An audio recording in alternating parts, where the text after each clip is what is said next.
Salve, salve galera! Começando mais uma edição do Shippado, podcast oficial do Shippo. Um Shippado à moda antiga, com apenas uma dupla desta vez. Guilherme Jacobs está aí novamente enfrentando alguns probleminhas de voz.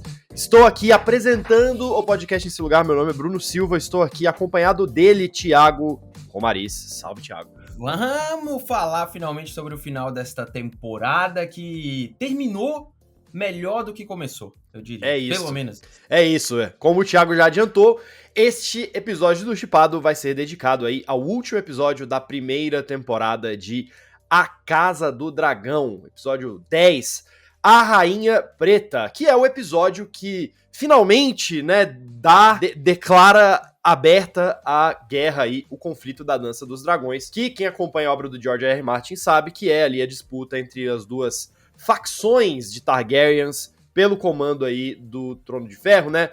De um lado, o Aegon e a Rainha Alicent, que é a Olivia Cook e o Tom Glencairn, e do outro lado, a Rhaenyra com a Emma Darcy e o Daemon Targaryen do Matt Smith, né? Esse grande confronto que a gente estava esperando aí desde o início da temporada, agora finalmente está armado. A gente tem nossa crítica lá no site, vocês podem também acessar shippo.com.br para conferir, mas eu queria começar primeiro ouvindo o Thiago, para depois dar a minha opinião.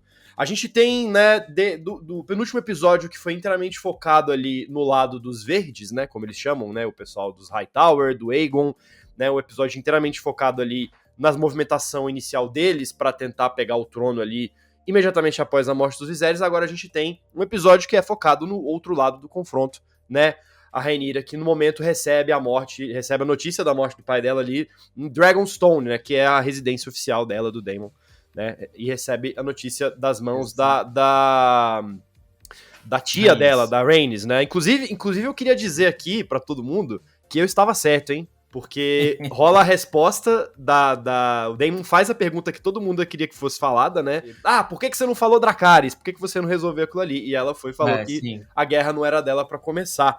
E aí a gente tem um episódio que, apesar de você ter essa tensão de que vai ter o conflito, o episódio ele desce um tom um pouco em relação ao que rolou no capítulo 9. Como é que você viu essa diminuição de tom, Thiago? Cara, essa é a pior parte do episódio, assim, pra mim, né? Eu acho que esse é um erro do episódio, mas que ele caracteriza bem a temporada como um todo. Eu tô falando isso meio que desde o começo, assim. Eu acho que essa série, ela tem um roteiro muito simplista, né? Simplista no sentido de você não precisa trazer, ou você não quer, né, no caso do roteirista, eles não querem trazer complexidade nenhuma pros personagens nem pra trama. Eles são personagens mais simples, mais rasos, e eles erram quando eles tentam trazer ao personagem alguma complexidade, que é uma profundidade falsa. E existe uma outra característica desse roteiro que eu não curto tanto, porque a simplicidade eu até gosto. Eu acho que ela super funciona quando você coloca eles pra agirem como os personagens simples que eles são. Que é nas brigas, nas batalhas e tudo mais. Agora, quando você fica colocando um monte de gente pra falar umas paradas que meio que não tem profundidade suficiente pra aquilo, parece só que você tá dando volta. Então, acho que tem o seu ponto bom e ruim mesmo na simplicidade. Agora, um ponto que me incomodou muito na segunda metade da temporada é a falta de agência e intenção dos personagens, porque parece que tudo acontece sem eles quererem, né? Que foi o que aconteceu com a cena final do Aemond contra o Lucerys lá, e os dragões matam porque eles querem. Então, tipo, e a mesma coisa que acontece com a Alicent no episódio anterior, tipo, ela ouve o negócio, e aí, tipo, ela não está agindo porque ela acredita naquilo. Ela tá agindo porque ela ouviu e você tem uma desculpa sobre aquilo pra ela agir. Então, a série te dá uma falsa noção de personagens que são dúbios, quando na verdade eles estão sendo construídos de uma forma vazia. Eles não estão puxando a história tá puxando eles. Então, esse é um problema desse roteiro, que eu acho ainda que o final foi satisfatório. Eu acho que a série acaba com um saldo positivo, assim. Não tem um problema com o final da série. Eu acho a cena dos dragões lutando bem legal. Acho que o jeito que eles apresentam a Vhagar de novo ali, aparecendo assim no horizonte, tipo uma montanha a sombra, subindo. Cara, é muito massa. E depois ela em cima do Arrax ali, né, que é legal também. Então acho que visualmente a série acerta. Eu acho que tem outras duas cenas que eu não gosto muito, assim, acho que um pouco de mau gosto. O negócio do parto, novamente, eu acho uma parada meio... assim, eu não acho que adiciona um reflexo nada do primeiro episódio, né? tipo, mas, sabe, você já tinha mostrado ela fazendo um parto, sei lá, não adiciona pra mim na personagem nada do que você já tinha visto antes. E a mesma coisa acontece com o Daemon enforcando a Rhaenyra ali, que eu achei uma parada meio de mau gosto. Pra que aquilo, sabe? Tipo, você já coloca a mulher em todos os episódios, assim, como, tipo, a mãe dela servia pra parir. É isso. E aí ela é lidada como uma fracassada por não ter filho, né? Porque ela não consegue parir, porque a batalha pra ela, como ela mesma fala, a batalha da mulher é o parto. Tipo, assim, é uma parada que eu não acho que contribui muito pra personagem. Aí você vai e coloca o marido dela enforcando ela e sem reação alguma dela também. Eu não acho que isso contribui pra personagem nem pro Daemon. E nem pro Daemon, porque eu não acho que faça muito sentido ele fazer isso, porque quando ele foi subjugado muito mais do que não saber da profecia, ele ajudou a família dele. Ele ajuda o Viserys, ele ajuda a Rhaenyra. Então eu achei uma cena um pouco de mau gosto, assim. Mas dadas todas essas coisas que acontecem no episódio, a cena da coroação é legal, a cena da Batalha do Dragão é legal, os filhos pedindo pra ela, o olho do Aemond eu achei muito massa também. Uhum. Tudo isso eu achei legal e eu acho que a série, ela termina com uma simplicidade, essa primeira temporada, que é clara, sem tomar nenhum tipo de risco. É uma série muito consciente dos seus, da sua tomada, a sua estratégia pra não desagradar nenhum fã, sabe? E aí, no fim das contas, você termina uma série que ela não é grandiosa, mas ela também não é decepcionante. Eu acho que ela tá longe disso, assim. Eu concordo com boa parte das coisas que você falou. Eu acho que o principal desse último episódio, eu acho que a HBO, né, a produção da série está pagando o preço de ter se focado demais na ideia de criar um prólogo, né, de tratar a primeira temporada como um prólogo e de focar excessivamente ali nas relações entre a família, entre esses dois lados do confronto, e você preparar excessivamente essa guerra que nunca vem. Eu acho que isso ficou muito latente, assim, porque boa parte do episódio é gasta com os personagens ao redor de uma mesa contando os aliados, né, a Rhaenyra, o Daemon e o pessoal, tá todo mundo contando ali os seus aliados e tal. E aí começa a falar um monte de nome. A casa Stark, a casa Lannister, né? A casa Baratheon e tal. Claramente era um momento pra você apresentar esses personagens. Ou pelo menos, né, pra eles começarem a aparecer. Só que não tinha casting. Não tinha casting, não contrataram os atores ainda. Porque o quê? Ficaram muito focados ali em Porto Real, naquela parte ali da corte. Então eu acho que isso pagou um pouco o preço.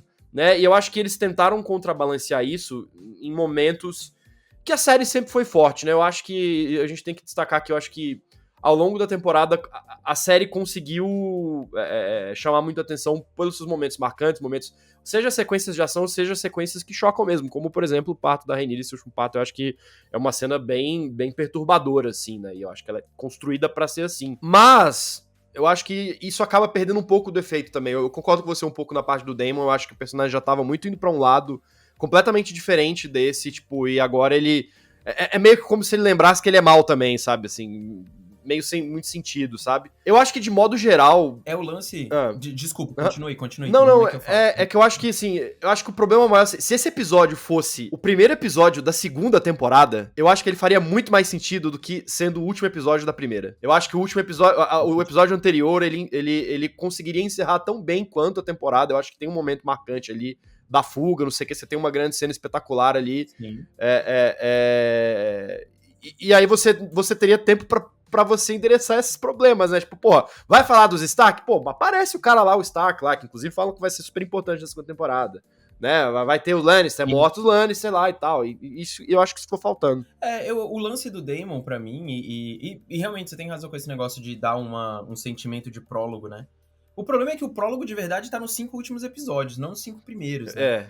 E é muito louco que você perca aqueles 5 primeiros episódios, notem isso no roteiro, né? Os 5 primeiros episódios você tem, sei lá, 80% deles focado em Alicent e 70% focado em Alicent e em Rhaenyra, quando na verdade você mal coloca essas duas juntas nos últimos 5 episódios, né? Elas têm poucas cenas juntas, assim, tipo, tem a cena da briga e tem a cena lá da mesa que elas tentam fazer as pazes e tal. Uhum. E assim...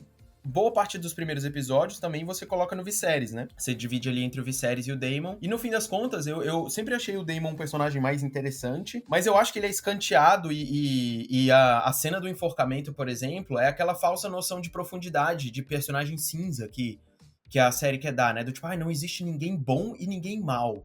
Todo mundo vai ter momentos bons e maus. Tipo, cara, mas não é uma cena que faz isso, sabe? Tipo, são vários. Você vai colocando pela jornada da pessoa. Então, tipo, descaracterizar o personagem no momento assim, pra mim, foi meio esquisito. Mas eu acho que ele continua um personagem interessante. É legal a cena dele vendo o Vermithor lá, né? Que é o dragão gigante. Que é do tamanho do Vhagar também. Tipo, é um dragão que ele vai lá pegar. Era o dragão do pai dele, né? Do Jaehaerys, né? Isso, exatamente. E ele vai tentar, ele vai usá-lo pra combater lá o Aemond também, né? Porque é um dragão gigante e tal. E eu achei isso legal. Pô, é cara de cena pós-créditos, né? Tipo, vai lá, vem a parada e aparece... E aí volta. Eu acho que acho que isso mostra até um pouco das grandes forças dessa temporada, justamente assim, em termos de fotografia, eu acho que quando eles querem, você tem umas ideias muito boas, assim, de mostrar as coisas, você tem, né, as sequências de ação, eu acho que elas são muito bem pensadas, né, tá tudo muito bem colocado e funciona bem pra contar a história. Eu acho que a questão maior mesmo é de fato a parte dos diálogos. O CG um pouco, eu acho que ainda me incomodou, mas assim, menos do que nos outros episódios, né? A luta entre os dragões ali, o Vhagar e o Arrax, ela é melhor do que os outros momentos que tem dragão na série, né? Ainda que tenha ali aquela parte da tempestade que ajude a mascarar um pouco, mas de modo geral, eu acho que a temporada, ela tem um saldo médio, assim, na minha opinião, né? Eu acho que os momentos... Ela tem momentos ruins, que são bem ruins, mas os momentos bons dela eu acho que valem a pena também. E eu acho que agora, né, acredito que muito não é algo que vai se repetir na segunda temporada. Queria saber pra gente... Essa vibe de Brawl, você acha que... eu acho que a segunda temporada ela vai virar um negócio mais parecido com o que a gente conhece de Game of Thrones, assim. Porque você vai ter as outras casas, você vai ter ali... né, todo mundo ali tendo que escolher um lado, você vai começar a ter conflitos mesmo, traições, gente mudando de lado, que é o que eu acho que a gente tá mais acostumado a ver em Game of Thrones. Eu queria saber um pouco como é que você acha que vai ser essa segunda temporada, que já tá, inclusive, confirmada pro ano que vem, né? Pro ano que vem? Pro ano que vem. O Ryan Condal, que é o showrunner da série que ficou, né, ele já deu entrevistas falando que a série começa a gravar no início de 2023 e vai estrear ainda em 2023 em uma data a confirmar. Acredito que deve ser a série de fim de ano da HBO ali. Galera. Mas vamos... Não gosto muito dessa informação, não, porque vide o que aconteceu com a Marvel acelerando coisa aí, tipo, em teoria pra gente ter mais briga de dragão ainda, sabe? Sei lá, não acho saudável não, mas enfim, vamos ver o que eles vão fazer. Cara, eu não acho que se eu fosse pedir alguma coisa pra mudar na segunda temporada, eu gostaria mais que ela fosse igual a esses 4 últimos episódios, assim, sabe? Que ele fosse mais direto ao ponto, assumisse os seus personagens de uma forma mais novelesca, até cartunesca às vezes. Porque você não precisa trazer a noção de complexidade do reino quando você tá com uma briga de 2 famílias só, entendeu? Tipo, não, Thiago, mas o Stark, o cidadão, o XPTO lá, não sei o que eles vão entrar. Gente, tá bom, pode colocar, mas você não precisa trazer adições a mais à narrativa principal da parada, sabe? Uhum. Porque claramente é uma história mais simples, você vai falar sobre as danças dos dragões, onde você vai ver esses loiros aí tudo se matando, entendeu? É isso que você vai querer ver. Você quer ver os dragões ali. Eu gosto da ideia de você mostrar o poder que esses dragões têm, sabe? Tipo, porque isso é uma coisa que pra mim poderia ter tido mais, sabe? Você está... Eu também achei que ia ter mais. Pra você entender por que os Targaryen botam medo nas pessoas, sabe? Isso era uma noção que a Daenerys, lá em Game of Thrones, dava, sabe? Porque já não existia mais dragão, era um mundo completamente diferente, não aparecia não, né? 3 que ela tinha, mesmo quando eles eram pequenos, você falava, maluco, a bicha vai, tipo, destruir tudo. E como aconteceu. Neles, eu acho que existe um desequilíbrio um pouco maior, tipo, talvez por dinheiro mesmo. Por não poder colocar muitos aparecendo e tudo. Você até tenta justificar um pouco essa ausência nesse último episódio com a postura inicial da Rhaenyra, né? Que eles começam a contar exatamente, não chega nem a pensar no número de aliados das casas, mas sim o número de dragões que cada lado tem. Eles falam, pô, a gente tem quase 3 vezes mais dragão que os caras, né? Os verdes têm 3 ou 4 e eles vão contar lá, eles têm por volta de 10, se eu não me engano. Então... E a Rhaenyra tá naquela coisa, né? Não, eu não quero fazer isso porque se for virar briga de dragão com dragão, não vai sobrar nada pra eu governar. né? Exato. Você tem essa consciência, mas realmente eu acho que eu acho que se a série realmente quiser ali se destacar de Game of Thrones, eu acho que se justificar com uma obra desse universo, eu acho que esse é meio que o único caminho, porque logo de cara, né, ao contrário de Game of Thrones, a gente já sabe como essa história termina. Não existe aquele suspense, aquela expectativa de você ficar se perguntando quem que vai ser o vencedor do jogo ali, né? Isso tá muito claro, você já tem um desfecho. Então, assim, onde você consegue reforçar, onde você consegue mostrar a sua força? No espetáculo. E o espetáculo é Guerra de Dragão, né? Não tem muito o que fazer. Então, realmente, vamos torcer pra que isso aconteça e pra que... Só um último comentário, assim, cara, sobre a série. O lance que você falou, né? Do tipo, a gente sabe como é que vai terminar. E a Rhaenyra falar, eu não quero ter a guerra aqui porque não vai sobrar nada pra eu governar. Aí agora o filho dela morreu e ela vai... O que dá a entender é que ela vai matar todo mundo. Pela expressão dela ali ao receber a notícia na última cena, tá muito claro que ela quer agora, né, ver sangue, né? Matar todo mundo, né? Isso é uma outra coisa que eu acho meio complicada com a construção da Alicent e da própria Rhaenyra. Elas parecem, tipo, enquanto você tá tornando a Alicent, ela também não é um agente das coisas, ela só faz porque o mundo tá indo. É porque o pai mandou, é porque ela ouviu e aí ela vai lá. Ela não tem vontades. Sabe? Uhum. E a Rhaenyra é mais ou menos assim, sabe? O que começa como uma garota que é super impetuosa, vai lá, fala com todo mundo e tal, não sei o quê. Ela decide, num momento de um golpe de Estado, né? Que foi o que aconteceu lá com eles, na mente dela. Ela decide não fazer nada. Uhum. Fala, não, calma, vou juntar meus aliados aqui e vou tretar politicamente. Se isso acontecesse em Game of Thrones, com aquela complexidade de personagens, profundidade, discussões políticas e tudo mais, eu aceitaria, porque a série estaria se construindo para isso. Mas House of the Dragon, ela não é construída para isso. Eu não tô falando de livro, não tô falando de nada, tô falando como a série se constrói, sabe? E é essa postura meio reativa dos personagens, que é aquilo, a história tá puxando os personagens, não o personagem puxando a história, me dá uma sensação de que, tipo, beleza, falta intenção nos personagens e a história vai levar eles a fazer as coisas, sabe? Eu queria personagens mais ambiciosos, eu acho que combina mais com a situação e às vezes tira um pouco do peso. Então, vamos ver como é que eles vão fazer isso na segunda temporada. Pode ser que as coisas mudem. Vamos ver sim. Bom, a gente fica nessa expectativa aí. Quem sabe Casa do Dragão estreando ainda em 2023. Vamos ficar de olho, obviamente, no chip. Você vai poder acompanhar tudo aí sobre a produção deste novo ano da série. Quem que vai entrar? Vai ter muito personagem novo chegando, né? Todas essas novas casas aí.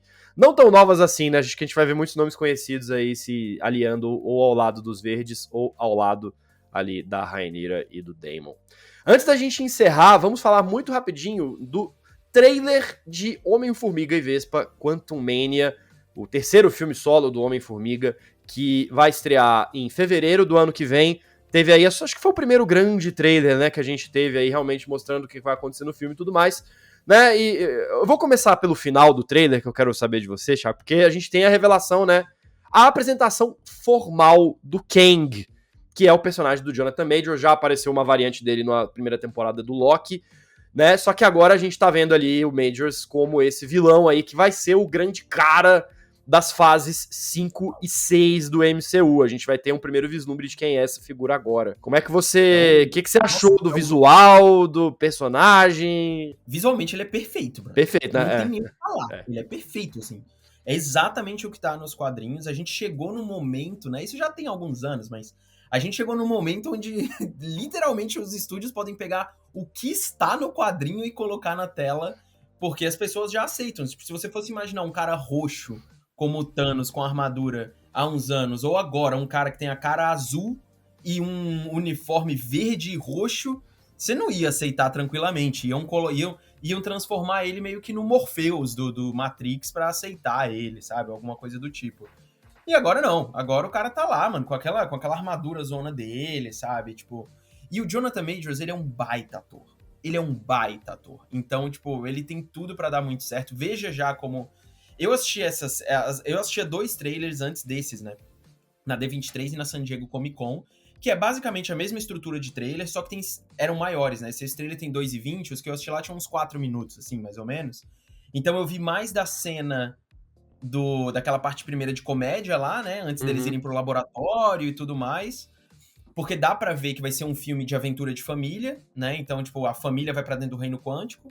E a outra cena que eu vi a mais foi a cena final mesmo, onde você vê o Kang ali encarando o Homem-Formiga, porque naquela cena o Kang tá com a Cassie presa, sabe? Entendi. Ele tá atrás dela, assim, ele tá presa e, tipo, ele tá ameaçando, né? Do tipo assim, você tem que me ajudar que aí eu libero a sua filha. É basicamente isso que ele fala. Mas é muito curioso porque os trailers que eu assisti, o Kang não aparecia completo. Sabe aquela cena sim. baixando, assim, e tal, aquelas coisas? Não tinham aquelas cenas Olha no trailer. só. Eles estavam ainda não- trabalhando o visual, provavelmente, pra esse Com trailer aí. certeza. Legal, Com legal, certeza, com certeza. legal. Então tinha muita cena aqui nesse trailer que eu não vi lá. E ao mesmo tempo, tinha, por exemplo, no trailer que eu vi apareceu o MODOK, né? O É MODOK verdade. aparece É verdade. no trailer e nesse aqui ele não aparece. Então também acho que eles estão guardando algumas Estão surpresas guardando. nos próximos trailers também, né? Tipo, acho que eles vão fazer isso, porque não tem. Eu tenho certeza que eles não vão guardar, tipo, sei lá, surpresa que eu acho que vai ter, mesmo que pode ter, é tipo o Loki aparecer. Sabe? Alguma coisa do tipo, assim, até porque a segunda temporada de Loki estreia no ano que vem. Sim. Ela deve estrear no começo do ano que vem, né? Então deve ter uma conexão, já que a gente teve a primeira variante do Kang sendo apresentada lá na primeira temporada de Loki. Sim. Então, acho que tem. Eu gostei, cara, do trailer. Eu achei que ele tem uma pegada Marvel clássica mais parecida com os filmes da fase 3, sabe? Comédiazinha, mitologia e um grande vilão. Isso não acontecia com os trailers do Thor, Amor e Trovão, por exemplo. Né? Isso não acontecia. Não tinha muito isso. E o Pantera Negra é muito diferente, né? Tipo, o Pantera Negra parece que até vive num negócio próprio, assim. Então, eu tenho a impressão de que o Homem-Formiga 3 ele vai se beneficiar muito de uma coisa que a fase 4 não teve até os seus momentos finais, que é propósito, né? A gente não sabia pra onde as coisas estavam indo, agora a gente sabe. A gente sabe quem que tá lá no final do caminho. Da fase inteira, né? Tipo, de continuidade. Exatamente. A gente tem algo que esperar, que eu acho que pro MCU ajudou nas fases 1, 2 e 3, e eu acho que vai ajudar na fase 5 também. Eu gostei do Kang também, eu acho que tá um bom herói. Eu acho que ele vai ser um herói bem... um vilão. Eu acho que ele tá imponente como um vilão. Eu acho que ele vai ser um vilão... Me parece que vai ser um vilão bem diferente, assim, do Thanos, né? Porque o Thanos, ele, obviamente, era um vilão muito inteligente, mas ele tinha aquela arrogância ou empáfia de que sabe que ele não pode ser parado, né? E eu acho que o Kang, ele vai ter outros subterfúgios. Talvez o Kang, eu acho que ele vai ser um meio termo entre o Loki e o Thanos. Assim, de força, força, recursos misturada ali a uma sagacidade e a um pensamento estratégico para poder atingir os seus objetivos. Eu acho que isso vai ser muito legal. E eu acho que tem uma possibilidade, cara, que eu gostaria muito que eles explorassem isso, das variantes do Kang. Sabe? Eu acredito que a principal história do Kang nos quadrinhos já é em torno disso, né? Então talvez seja aquela coisa meio parecido com o próprio final da primeira temporada do Loki, né? Assim, beleza, esse Kang já era, mas... tem mais não sei quantos aqui. Seria legal. Você imagina o Jonathan Majors podendo aparecer com versões diferentes, sabe? Que é algo que a gente viu no Doutor Estranho, mas viu muito pouco, né? Você viu o Doutor Estranho do mal, você viu o Doutor Estranho zumbi, você viu o Doutor Estranho normal e viu, sei lá, o Doutor Estranho Defensor lá, o Defensor Doctor Strange, Defender Doctor Strange. Mas eles não tinham uma diferenciação de loucura. Não. Talvez o Kang tenha isso, porque o He Who Remains lá, que é o que a gente viu no Loki, caraca, velho, tem nada a ver. Ele completamente diferente. Nada a ver. Completamente diferente. A única coisa que me incomodou um pouco no trailer é que eu achei que o Reino Quântico é muito parecido com todos os outros cenários meio fora da casinha do MCU, assim, e desde... É muito diferente. O pouquinho de Reino Quântico que a gente vê no Homem-Formiga 2, né, não era igual ao resto das coisas meio diferentonas do MCU, assim. E aqueles vislumbres que a gente viu ali, tanto no Homem-Formiga 2, no Homem-Formiga 1 também, aquele bem pouquinho de Reino Quântico que a gente tem no Homem-Formiga 1 também parecia ser um negócio bem diferente. Enquanto que aqui eu tenho a impressão de que é só mais um planeta dos Guardiões da Galáxia, um planeta que a gente já viu vários do Thor, Amor e Trovão, ou até mesmo algum reino viajadão do Doutor Estranho, assim. Eu não consigo diferenciar, sabe? O que eu acho que é muito ruim, assim, porque a Marvel tem ambientes muito diversos. A Marvel tem uma, entre aspas, geografia, já falando de universo, né? Uma geografia muito rica. E eu sinto que tá tudo, né? Já tem alguns filmes que tá tudo meio misturadão, assim, aquele wallpaper cósmico meio genérico. Eu espero que, né, que seja uma coisa de trailer, que não seja, o filme não seja, né, passe essa sensação como um todo, mas eu fiquei um pouco incomodado com isso. Eu tenho um incômodo ainda maior, talvez, e nesse mesmo lado, Bruno, é que se você parar várias cenas no trailer, você consegue notar claramente que eles estão dentro do volume. Sim. Sabe? Tem uma cena que tá o Scott Lang e a Cassie de costas, que o Scott tá de armadura, né? E a Cassie com a roupa civil. Eles estão olhando pro mundo e você vê claramente que é a tela do volume. O volume, pra quem não sabe, ele é um estúdio onde ele é todo revestido de LED. Digamos assim, sabe? E aí você consegue compor os efeitos visuais ali dentro. Ao mesmo tempo que é interessante pra você poder criar uma ambientação e explorar mais esses efeitos especiais, você limita o espaço pros atores e tudo mais. E isso, cara, ficou muito óbvio, assim, pra mim. Eu senti a mesma coisa que você sentiu em relação a um quê meio genérico na arte do negócio. Tirando a parte daquele reino que ali eu acho que deve ser o do Kang, que tem as naves espaciais, tem uma parada meio mecânica ali e tal, que aquilo eu acho interessante. Pode ser que ali eles explorem algo mais, mas quando você vai pra aquele reino quântico de verdade, que é aquelas paradas mais estranhinhas, meio alienígena, eu fiquei meio, tipo... Eu queria que explorasse de outra forma. Esse é o lado negativo. Já o lado positivo é que eu vi dois filmes que vieram à minha cabeça quando eu vi o trailer. O primeiro foi Star Wars, por você... Pô, tem uma cantina, mano. Tem uma cantina. Tem um momento e tá todo mundo meio que com uns capuzes, uns óculos... óculos de deserto, que é Tatooine total, né? Muito Star Wars, assim, em alguns momentos. E o outro filme que me chamou a atenção foi O Mágico de Oz. Né? Porque o Mágico de Oz é a história de uma galerinha que vai pra um reino encantado e tem o Mágico de Oz, né? Aquele cara que tá ali controlando as coisas, que possivelmente é o Ken, e que você tem sempre uma mulher, uma jovem, no meio ali de todo mundo, né? Tipo, que faz as coisas acontecerem, entram no balão, que é a Dorothy, no caso, e que pode ser a Cassie aqui, né? E tem, no fim das contas, tem a música do Elton John, no trailer, Yellow Brick Road.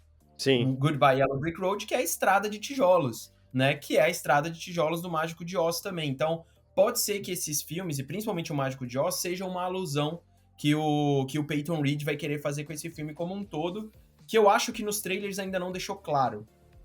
Mas isso eu vi nos outros trailers. Então vai ser um filme deles tentando voltar pra casa. Vai ser. E o Kang querendo sair do reino quântico. E eu acho que isso vai acontecer.